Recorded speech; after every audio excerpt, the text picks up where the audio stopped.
Nakatitig ako sa refleksyon ko sa salamin. Ang mga mata ko'y parang dalawang nag-aapoy na uling sa gitna ng dilim. 27 taon na ako at pakiramdam ko'y tumatanda ako sa paghihintay. 10 taon, 10 taon kaming magkasama ni Marco. Ang bawat taon ay parang dagdag na bigat sa balikat ko. Isang paalala ng mga pangarap na nananatiling pangarap. Clara, gising ka pa ba? Ang malamyos na boses ni Marco ang bumabasag sa katahimikan ng madilim na silid. Sinundan ang pagbukas ng pinto. Oo, hindi ako makatulog. Tugon ko, hindi humarap. Ang liwanag mula sa pasilyo ay nagpinta ng mahabang anino niya sa dingding. May problema ba? Mukhang malalim ata ang iniisip mo. Lumapit siya at niyakap ako mula sa likod. Ang init ng kanyang balat ay pamilyar, ngunit hindi na nagbibigay ng kapanatagan. Palagi namang may problema, Marco, di ba? Ang boses ko'y parang magaspang na papel. Bumuntong hininga siya. Carla, alam mong nagsusumikap ako. Alam mong ginagawa ko ang lahat para sa atin. Hinarap ko siya. Ang mga mata ko ay diretsyong nakatingin sa kanya. Ang lahat? Marco, ano ang lahat na sinasabi mo? Ang bahay na pangarap ko? Ang sasakyan na magdadala sa atin sa malalayong lugar na hindi lang sa probinsya ng tita mo? Ang seguridad na palagi kong hinahangad? Clara, hindi ito madali. Junior architect pa lang ako. Maliit ang kumpanya. Pero umaasa ako sa promotion. Darating din yan. Pilit niyang pinapakalma ang boses ko. Hinawakan ang kamay ko. Binawi ko ang kamay ko. Darating. Kailan? Pagdating ng ulan? Pagputi na ang uwak? Ilang beses ko na ba yang narinig? 10 taon na tayo, Marco. 10 taon. Nagsimula tayo sa wala. At hanggang ngayon, pakiramdam ko, wala pa rin tayo. Pero magkasama tayo. Hindi ba yan ang mahalaga? Ang pagmamahala natin? Bumaba ang tingin niya sa sahig. Natawa ako ng mapait. Pagmamahalan. Marco, ang pagmamahalan ay hindi nakakabayad ng bills. Hindi nakakapagpatayo ng bahay. Hindi nakakapagpaikot ng mundo. Kailangan natin ng pera. Kailangan ko ng seguridad. Gusto ko ng buhay na hindi ko kailangan mag-alala kung sapat na ba ang kinikita mo para sa mga susunod na buwan. At sa tingin mo, hindi ko yan naiintindihan. Hindi ko yan nararamdaman. Ang boses niya ay medyo tumaas. Gabi-gabi ako nag-overtime. Pinipilit ko mag-aral ng bagong software para maging mas competitive. Pero hindi ko kaya magnakaw, Clara. Hindi ko kaya mandaya para lang bigyan ka ng lahat ng gusto mo agad-agad. Hindi ko naman sinabing magnakaw ka. Ang gusto ko lang magkaroon ng spark. Ang maging mas agresibo. Tingnan mo ang mga kaibigan natin. Si Lisa, pinakasalan ng isang CEO. Si Carla naman may sariling negosyo dahil sinuportahan ng asawa niya. At ako ang naiwan. Naghihintay na magkaroon ng biglang pagbabago sa buhay. Hindi ako sila, Clara. At hindi ako magbabago para lang maging tulad ng mga lalaking gusto mong makita. Mahal kita at ginagawa ko ang lahat sa abot ng aking makakaya. Bakit hindi ka makontento doon? Kontento? Paano ako makakontento kung alam kong mas malaki ang potensyal ko? Mas malaki ang pangarap ko kaysa sa kaya mong ibigay. Hindi ko gustong maging average, Marco. Gusto ko ng extraordinary. Gusto ko ng buhay na hindi ko kailangan mag-alala sa presyo ng isang kape sa mamahaling cafe. Ang ibig mong sabihin, hindi ako sapat? Ang mga mata niya ay nagtatago ng sakit. Suminghal ako. Hindi ka sapat para sa pangarap ko. Hindi ka sapat para sa buhay na gusto ko, Marco. 10 taon. Kailan ba tayo magkakaroon ng sarili nating bahay? Kailan ba tayo magkakaroon ng kasal na hindi lang sa munisipyo? Kailan ba tayo magkakaroon ng sarili nating pamilya na hindi ako mag-aalala sa kinabukasan ng mga anak natin? May ipon tayo, Clara. Kaunti pa. Kunting tiis pa. Aniya. Pilit pa rin hinahawakan ng aking kamay. Konting tiis, hanggang kailan ba? Hanggang sa tumanda ako at mga lubot ang balat ko, Marco, pagod na ako maghintay sa wala. So, anong gusto mong mangyari? Ito na ba yun? Ang boses niya ay halos pabulong na. Oo Marco, ito na yun. Hindi ko na kaya.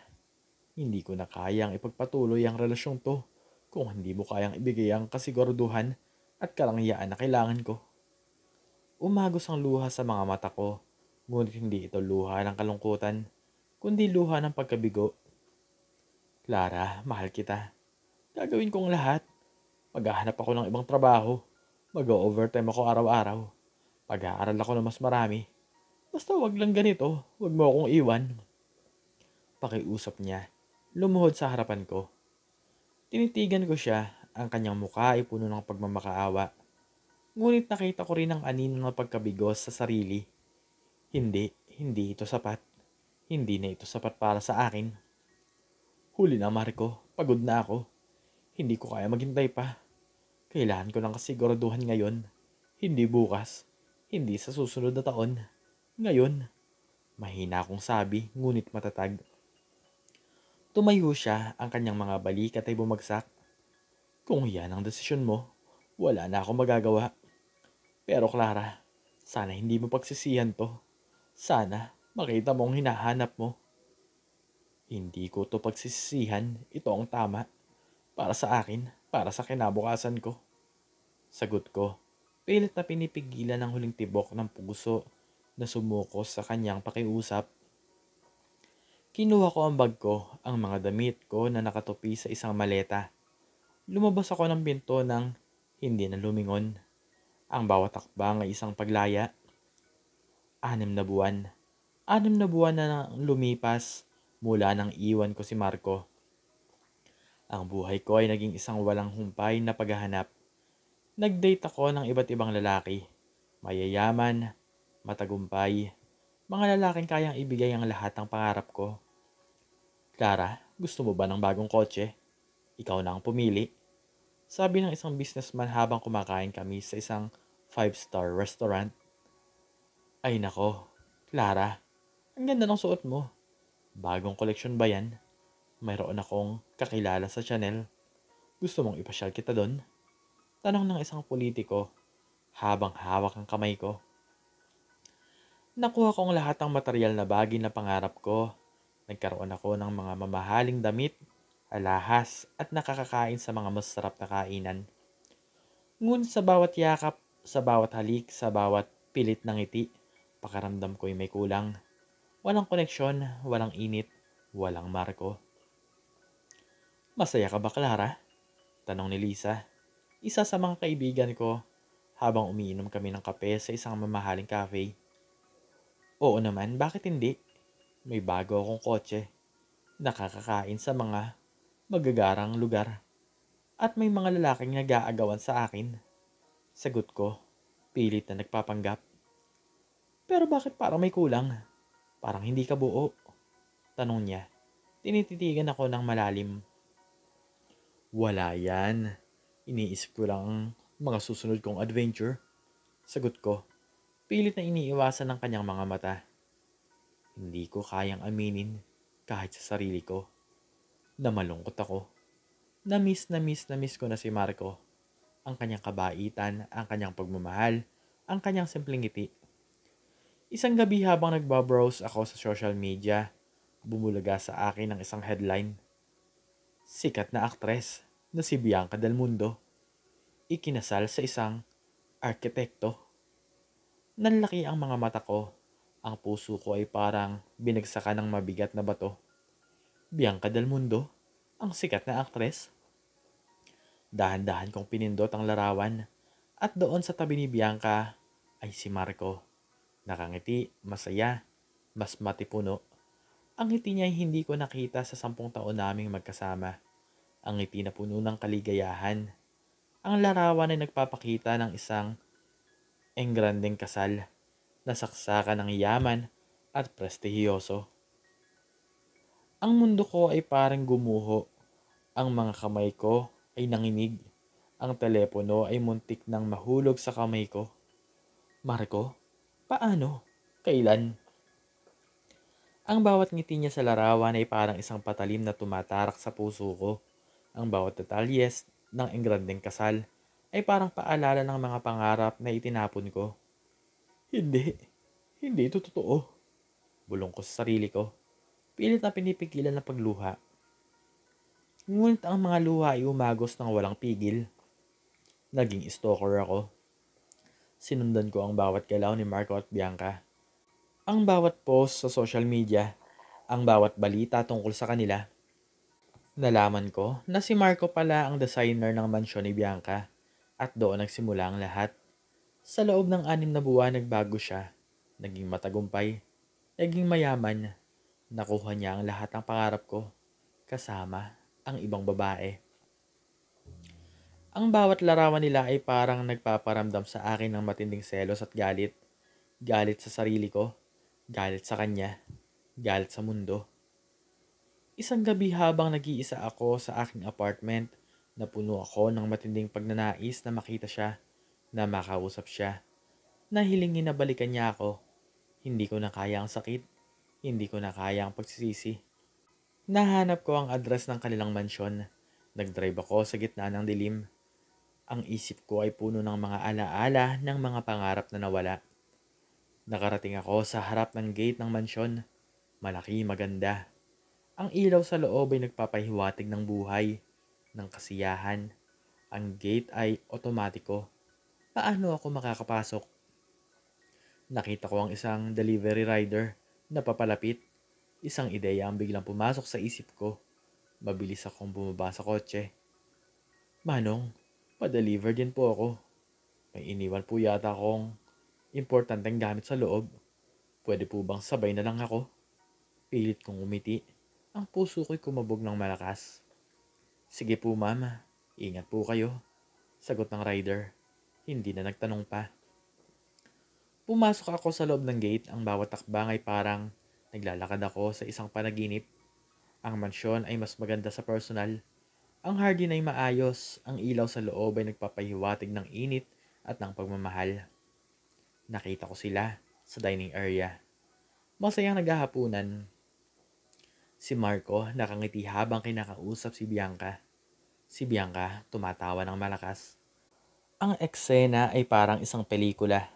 Isang pelikulang hindi ko kasama. Hindi ko napigilan ng sarili ko.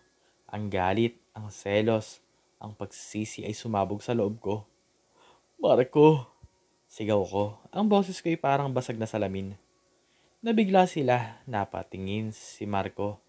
Ang ngiti niya ay biglang nawala. Ang mukha niya ay napuno ng gulat. Si Bianca naman nagulat din. Ang kanyang mga mata ay nanlaki.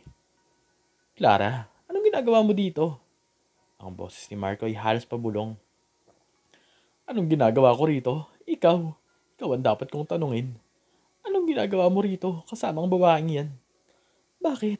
Bakit ang bilis mo akong kinalimutan?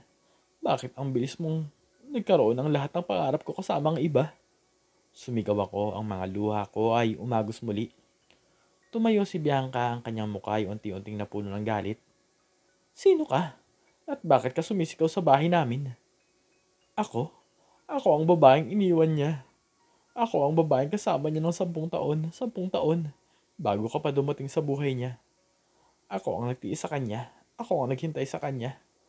At ikaw pa ang nakinabang sa lahat ng pinaghirapan ko. Sumigaw ako kay Bianca. Clara, tama na. Umalis ka na. Sabi ni Marco, ang boses niya ay mahina, ngunit matatag. Umalis? Hindi ako aalis, Marco. Tandaan mo, mahal kita. Minahal kita ng sobra. Nagkamali ako sa pag-iwan sa'yo pero pwede pa nating ibalik. Pwede pa nating simulan ulit. Balikan mo ako, Marco. Balikan mo ako. Lumuhod ako sa harap niya. Ang mga kamay ko ay nakahawak sa kanyang mga binti. Clara, tumayo ka. Wala na tayo. Tapos na ang lahat. Sabi niya, pilit akong pinapatayo. Hindi pa tapos, Marco. Ang lahat ng pangarap ko, ikaw ang kasama ko doon. Ang bahay na to, ang yaman na to. Dapat sa atin yan, sa atin. Pilit kong kinukumbinsi siya. Ang boses ko ay halos pabulong na. Clara, pakiusap. Masaya na ako. Masaya na ako kay Bianca. Ang lahat na nangyari sa akin, ang pagbabago ko ay nang dahil sa kanya. Siya ang inspirasyon ko. Siya ang nagbigay sa akin ng lakas na abutin ng mga pangarap ko. Ang mga pangarap na hindi mo nakita sa akin noon. Sabi ni Marco, ang kanyang mga mata ay puno ng lungkot, ngunit matatag ang kanyang direksyon. Hindi, nagsisinungaling ka. Ginagamit ka lang niya. Bumalik ka sa akin, Marco. Mahal kita. Sigaw ko, ang aking boses ay napuno ng depresyon. Tama na, Clara. Hindi na ito ang lugar mo. Hindi na ako ang Marco na kilala mo. At hindi na ako babalik sa'yo. Sabi niya, ang kanyang mga mata ay tumitig sa akin ng matalim. Bumalik si Bianca sa upuan. Ang kanyang mukha ay nanatiling galit. Marco, tawagan mo ng security. Ayaw ko ng ganito. Hindi na kailangan, Bianca. Sagot ni Marco, tinitigan ako. Clara, umalis ka na. Ito ang huling pakiusap ko. Tinitigan ko siya, ang kanyang mga mata ay hindi na nagtatago ng pagmamahal para sa akin. Wala na. Tapos na ang lahat. Ang sakit ay parang milyong karayom na tumutusok sa puso ko. Sige, aalis ako. Pero sana maging masaya ka. Sana hindi mo pagsisiyan ang desisyon mo. Sabi ko, tumayo. Ang bawat galaw ay parang pinipiga ang aking puso. Lumabas ako ng mansyon, ang bawat akbang ay parang dinudurog ang aking kaluluwa. Ang mansyon ay nagsimistulang isang malaking bangungot. Ang mga pangarap ko ay naglaho, ang pagmamahal ko ay nawala.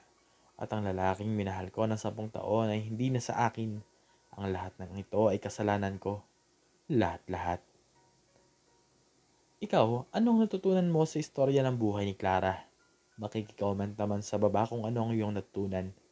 At hanggang dito na lamang po nagtatapos ang aking istorya. At sana po ay nagustuhan nyo to. Please like, share, and subscribe. And click the notification bell para palagi po kayong updated sa mga bago kong istorya. Muli ay maraming salamat po at God bless us all.